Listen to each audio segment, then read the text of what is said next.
Sports fans, due to the length of the full breakdown, we are breaking it up into 3 parts on YouTube. If you want to watch the whole thing right now, click over to our website. Otherwise, you'll have to wait for the other parts to be released in the coming days. In Coach Dale's religion, he tries to help a town drunk find redemption in basketball, and the religious folk cannot understand why he'd even try. The next game, the referee goes way overboard. Technical foul on the playing floor while the game was in progress. What are you talking about? The ball was dead. I'm trying to call a timeout. You're gone. What do you mean? Out of the game, I'm putting you on fire with the state commission. What? Are you crazy? But it allows Coach to show his faith in Shooter, give him the shot he always wanted at being a coach. Of course, as a parent, I'd be mortified that the town drunk is leading my kid's team instead of the 2 perfectly fine assistants sitting right next to him. This gives the town the final impetus to get rid of Coach Dale, and you can see Eddie Harris from Major League already plotting his revenge.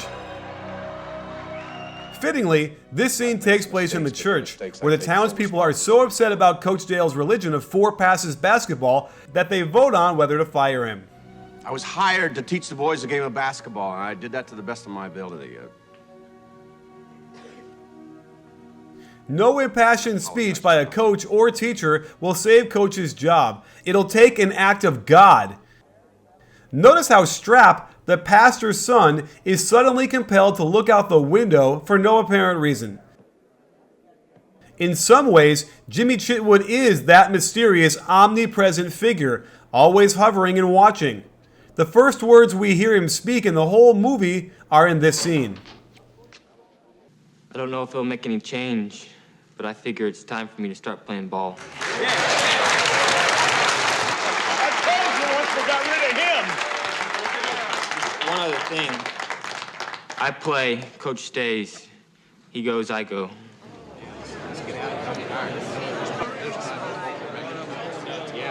And just like that, Jimmy is gone. Coach is dismissed by a vote of 68 to 45. I think we should vote again. Call for a revote. All those in favor of the coach staying, say aye. Aye. Those opposed?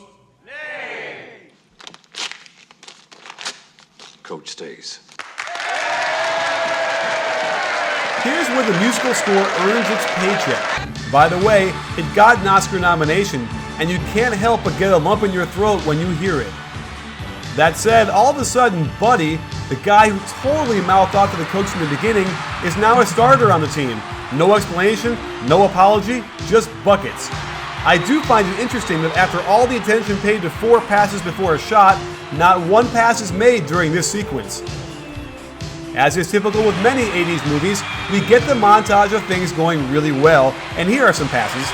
Check out Merle's offhand on this release. Yikes.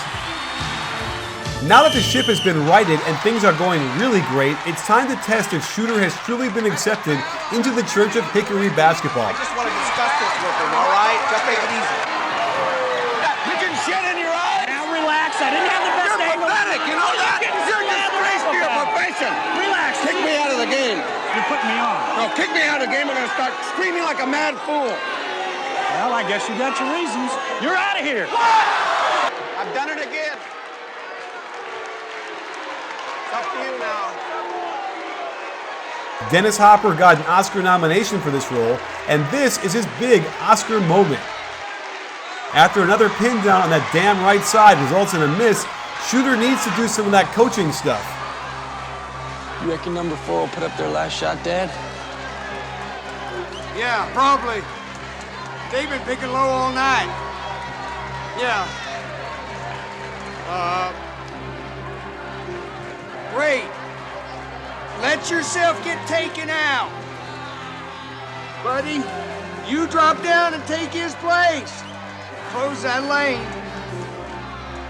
All right. Of course, none of this happens as Raid's man is the guy who's actually screening the ball, and it's Jimmy, not Buddy, who gets the steal. This leads to the most famous line in the movie. All right, now listen. listen to me. This is the last shot that we got. All right? We're going to run the picket fence at him. Merle, you're the swing man. Jimmy, you're solo right. All right, Merle should be open swinging around the end of that fence. Now, boys, don't get caught watching the paint dry. So, what is the picket fence? Raid brings the ball up on the right side. Jimmy is by himself in the right corner. Merle is in the left wing. They set a double screen in the lane, which is a big no-no because of the 3-second rule, which was instituted in 1936. After Raid passes to Jimmy, he runs over to form a triple screen, hence the picket fence. Don't get caught watching the paint dry means everybody crashed the boards for a possible tip. But no need, as Merle rises up off the 1-2 and nails the game winner. Shooter has now found his place and has been accepted. Cue another 80s montage with a 50s twist. Notice on Raid's one-legged shot, this is really using the turn to get his elbow and his hip aligned to the basket. Maybe we should go back to this. This gets us to the sectional finals and Shooter is nowhere to be found. Coach is great at understanding the mental game and how important it is. Hey, you keep in the game, all right? Yes, sir. Mentally. Yes, sir. All right. As we all know, the playoffs are always more physical and Terhune is getting real handsy with Jimmy. It would help if the Huskers had an offense that ran him off multiple screens. Out of nowhere, with no clue as to why, Shooter ends up completely hammered and wanders onto the court.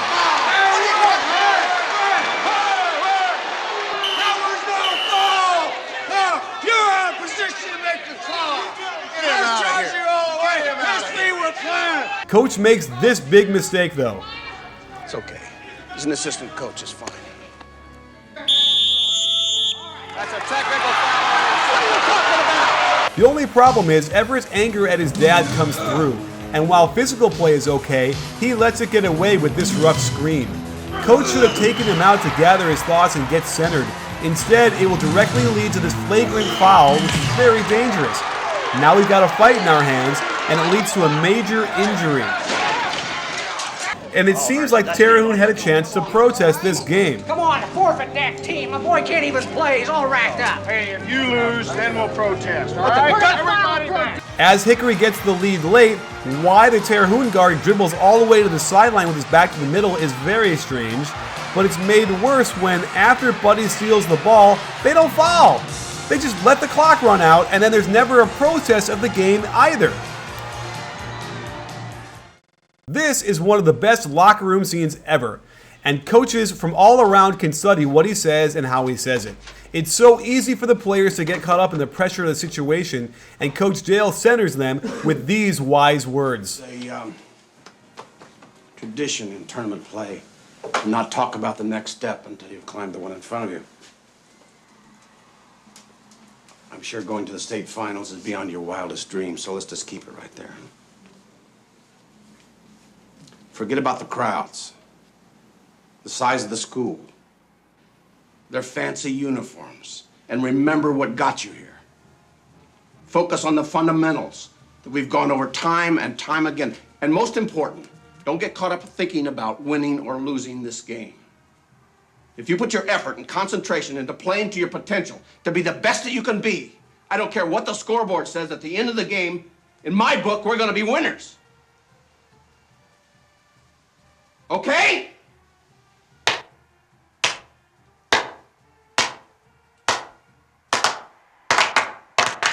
All right! Let's go! Let's go! Let me hear it! Go, go, go, go, go, go!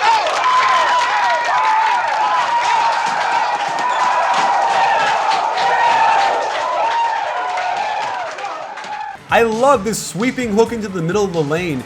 Wish we'd still see it shot. And look at that! They ran this play to the left side of the court. Hallelujah! I'm telling you, the one-footed sweeping hook needs to come back. Another memorable line is set up when coach is trying to get his guys to play better defense. Buddy, 41 is killing us. He's just killing us, all right? Stick with him. I mean, think of chewing gum. By the end of the game, I want to know what flavor he is, all right? Now watch this beauty of a play Linton uncorks. a dribble over high post entry where the two guards split. On the handoff, the right wing cuts back door, and this is the best play in the whole movie. Check this out, a pick and roll. And see how players used to raise their hand after being called for a foul? This needs to come back too.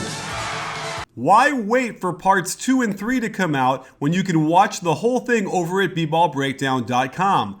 Click on the link on the screen or down below in the description now to enjoy the full-length breakdown of Hoosiers. You in?